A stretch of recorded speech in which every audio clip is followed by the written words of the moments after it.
Here are 3 space operas better than Dune. Dune is the GOAT SF book, especially when it comes to popular opinion. You can't really argue with that. But by unpopular opinion, I did not really like this book. It wasn't bad per se, but I found the characters to be unoriginal and the format of the book to be unrewarding. Now, taste in books is obviously completely subjective, but here are 3 picks that I think are space operas better than Dune. 1, The Palace of Eternity by Bob Shaw. An ex-military man moves to Nemesine, an artist planet. Things take a turn, though, as humans disrupt the peace of the planet by moving their base of military operations there. I think you can do what Dune did in way less pages, and nothing exemplifies that better than this book. At just 173 pages, this book packs in everything you want into space opera. Weird alien races, exotic animals, and intergalactic war. Like Dune, it's structured into 3 parts, and I found each one mind-blowing for different reasons. 2, The Alliance Union Universe by C.J. Cherryh. I'm cheating here. This one refers to an entire universe of books written by one of my favorite SF authors, C.J. Cherryh. It comes in at 27 novels and 7 short story anthologies,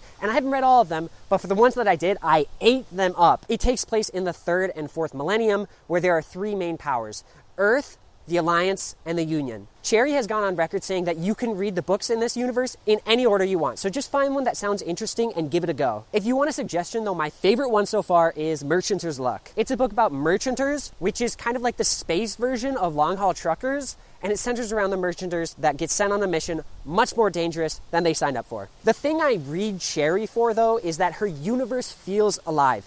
Every side character, every new location becomes something that I want to explore and learn more about. It's a perfect recipe for a space opera. 3, Heir to the Empire by Timothy Zahn. Star Wars is the space opera, and you would be hard-pressed to find a Star Wars book-reading fan that didn't have this as their favorite Star Wars book. If you haven't read a Star Wars book, this is the perfect one to start with. This is like the OG sequel trilogy, and it follows our most beloved characters in Star Wars as they undergo the monumental task of rebuilding a galaxy traumatized by the Emperor's reign. The antagonist is Grand Admiral Thrawn, who is probably my favorite science fiction villain of all time. Rather than physical acuity, he harnesses the power of tactical genius to launch a formidable counter with the Empire's last remaining troops. I'll admit I was a bit trepidatious going into this, considering I'm a canon junkie and this is not technically considered canon. But all you have to know is that this book takes place after episode 6, and you just have to kind of imagine that the sequel trilogy, the real one, never existed, which most people do anyway. Check out my channel for reviews of these books and more. See ya!